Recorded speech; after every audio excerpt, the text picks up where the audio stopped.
Hello বন্ধুরা, কেমন আছো? আজকে তোমাদেরকে দেখাবো খাজুরের লাগা কিভাবে লাগাইতে হয়। এই দেখো, এই গাছটাতে লাগা দেওয়া হয়েছে, এই ভিতরে লাগা দেওয়া আছে, বুঝছো?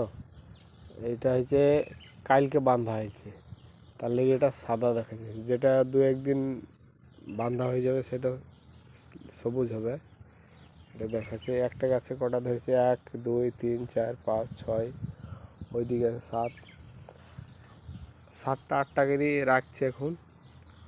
পরে বড় হলে কেটে ফেলে দেবো, 4টে রাখবো, আর বেশি রেখে দরকার নেই, খাজুর ছোট ছোট হবে।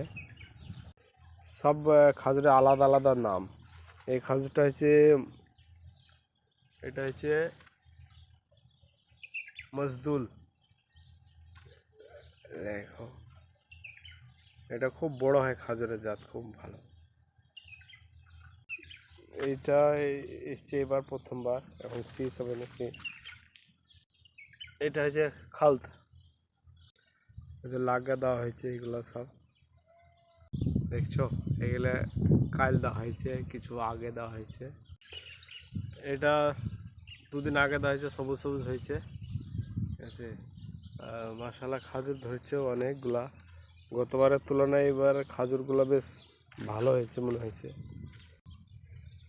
এই যে এটা ফাটছে, এটাকে ফাটে ফেলে দিয়ে যে পুরুষ গাছের যে ইয়েটা আছে সেটা লেছি এর ভিতরে ভরে দিতে হবে, আর এইভাবে থাবড়ে দিতে হবে, তাহলে পাউডারটা বেরিয়ে গ্যাসে গোটা লেগে যাবে সব, বুঝছো?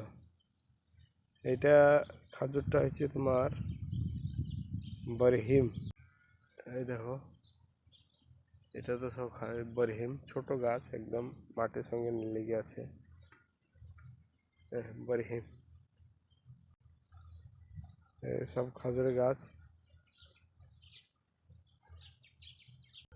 এখানে একটা খাজুর গাছ ছিল, তো একটু তাবান, তাহলে এটা তুলে ফেলে দিয়েছি। এখানে একটা খাজুরের গাছ লাগাবো, বেটা খাজুরের গাছ, বেশ। তো মাজারের মধ্যে যদি পুরুষ খাজুরের গাছ থাকে তাহলে ওইটা হাওয়াতে উড়ে, ওই যে এই খাজুরে পড়লে এগুলা খাজুরগুলা শীষ হয় না, খাজুরগুলা ভালো হয়, বুঝছো? তো জানে না সবগুলা, মানে এই খাজুর ধারা গাছ লাগাইছে। এই দেখো, সব মাটি থেকে যে কেউ পারতে পারবে।